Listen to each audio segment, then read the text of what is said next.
तर नमस्कार मंडळी, मी संदीप तुमच्या सर्वांचं प्रत्येकदा माझ्या यूट्यूब चॅनलवरती मनापासून स्वागत करतो.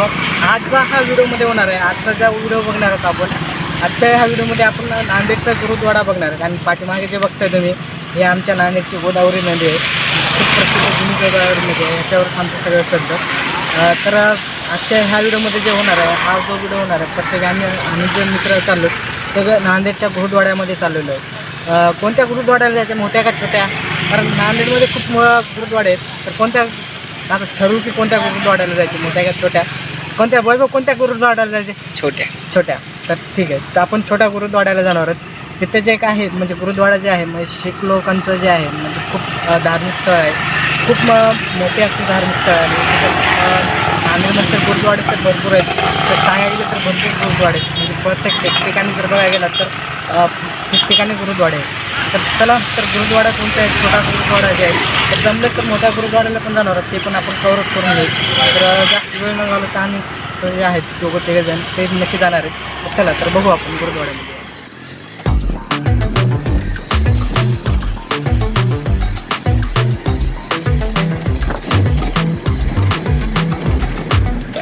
Making moves like a ninja. I could play it cool like I'm winter. I can make it rain like a cash tsunami. Wanna slip and slide, we can link up. Working all the time, make it duller. Be a student, try to make a dollar. Wanna live life like I'm on vacation. Gotta get those good vibrations. Oh, glowing so bright, I'm glowing so. वायुमार्ग Nanded में राष्ट्रीय विमानतल है, जहां से सचखंड की दूरी मात्र 5 kilometre दूरी पर स्थित है।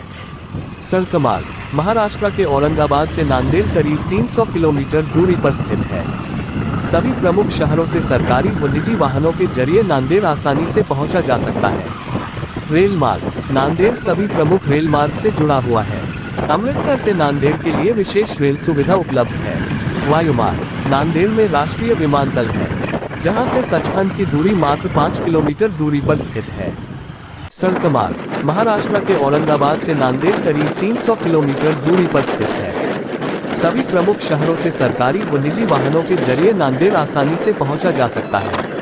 रेल मार्ग नांदेड़ सभी प्रमुख रेल मार्ग से जुड़ा हुआ है। अमृतसर से नांदेड़ के लिए विशेष रेल सुविधा उपलब्ध है। हाल ही में 30 अक्टूबर 2008 को गुरु ग्रंथ साहिब के प्रकाश के 300 वर्ष पूर्ण होने के उपलक्ष्य में गुरुता गद्दी दिवस मनाया गया। 5 दिवसीय इस समारोह में देश और विदेश से लाखों की संख्या में सिख संगत, संत और विद्वान शामिल हुए। यहाँ सभी गुरु पर्व के साथ ही दशहरा, दीपावली और होला मोहल्ला बड़े धूमधाम से मनाया जाता है। जब श्री गुरु गोविंद सिंह जी के माता पिता और चारों बेटे देश के लिए शहीद हो गए, तब वे संसार का भला करते हुए गोदावरी नदी के किनारे बसे नगर नांदेड़ पहुंचे। नांदेड़ में गुरुजी ने लीलाएं रची। यहाँ आपने गुरुद्वारा नगीना घाट से तीर चलाकर अपने सतगुरुओं के समय का तप स्थान प्रकट किया। वह तीर जहां लगा, वहां गुरुजी ने 2.5 हाथ जमीन खुदवाकर सतयुगी आसन, करमंडल, खड़ाव और माला निकाली और वह स्थान प्रकट किया। इस स्थान के प्रकट होने पर यहाँ गुरुजी रोज नई नई लीलाएं करने लगे। सुबह शाम दीवान सजने लगे। चारों तरफ आनंदमयी रौनक बढ़ गई। कुछ ही समय बाद सूबा सरहद के नवाब वजीर खान के भेजे कातिलों के हमले के बाद आपने सचखंड गमन की तैयारी की, तो अति व्याकुल संगत के पूछने पर आपने फरमाया कि हम आप लोगों को धुर की बानी शब्द गुरु के हवाले कर चले हैं, जिससे आपको हर समय आध्यात्मिक अगुवाई की बख्शीश होती रहेगी। विक्रमी संवत 1765 कार्तिक सुदी दूज 4 अक्टूबर 1708 के दिन आपने 5 पैसे और नारियल श्री गुरु ग्रंथ साहिब जी के आगे रखकर माथा टेककर श्रद्धा सहित परिक्रमा की और इस पावन दिन समूह सिख संगत को साहिब श्री गुरु ग्रंथ साहिब जी से जोड़कर और युग युगों तक अटल गुरुता गद्दी अर्पण की। इस तरह श्री गुरु ग्रंथ साहिब को गुरु गद्दी देकर दीवान ने बैठी संगत को फरमाया, आ गया भाई अकाल की तबाई चलायो पंथ, सब सिखन को हुक्म है गुरु मानियो ग्रंथ। गुरु ग्रंथ जी मानियो प्रगट गुरा की देह, जो प्रभ को मिलबो चहे खोज शब्द में ले। इसके बाद गुरु साहिब ने सर्वत्र खालसा सिख संगत को वचन दिया कि युगो युग की इस पावन पवित्र हुई धरती का नाम श्री अक्षलिंगा हुआ। इस तरह जगत तमाशा देखने के बाद विचित्र नाटक खेलते हुए संवत 1765 कार्तिक सुदी पंचमी के दिन आप परम पुरुष परमात्मा में अभेद हो गए। यह गुरुद्वारा सचखंड साहिब जी से थोड़ी दूरी पर गोदावरी के किनारे गुरुद्वारा नगीना घाट के समीप सुशोभित है। औरंगजेब की मौत के उपरांत उसके शहजादों के बीच दिल्ली के तख्त के ऊपर बैठने के लिए आपस में युद्ध छिड़ गया। शहजादा बहादुर शाह ने श्री गुरु गोविंद सिंह जी को इस युद्ध में सिख फौज के साथ उसकी मदद करने के लिए विनती की। उसने गुरु जी के साथ वायदा किया कि युद्ध जीत जाने पर जब वह दिल्ली के सिंहासन पर बैठेगा तो औरंगजेब के समय में पंजाब में बेकसूर सिखों के ऊपर अत्याचार करने वाले दोषी हाकिमों को गुरु जी के हवाले कर देगा। गुरु जी की युद्ध में की गई मदद से बहादुर शाह की जीत हुई तथा वह हिंदुस्तान के शहंशाह के रूप में दिल्ली के तख्त पर विराजमान हुआ। उन्हीं दिनों दक्षिण भारत में बगावत हो गई। उसने बगावत को कुचलने के लिए शाही फौज को लेकर दक्षिण की ओर कूच किया तथा गुरु जी को भी साथ चलने के लिए विनती की।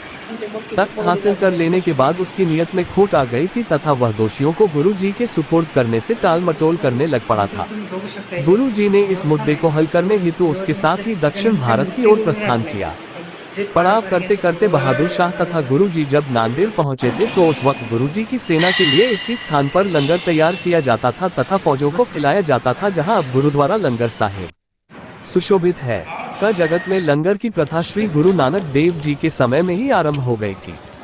दूर दूर से या आसपास से गुरु जी के उपदेश सुनने के लिए तथा उनके दर्शन के लिए आने वाली संगत के लिए लंगर शुरू किया गया था। इसके अलावा गुरु का लंगर गरीबों तथा जरूरतमंद लोगों के लिए भी खुला था।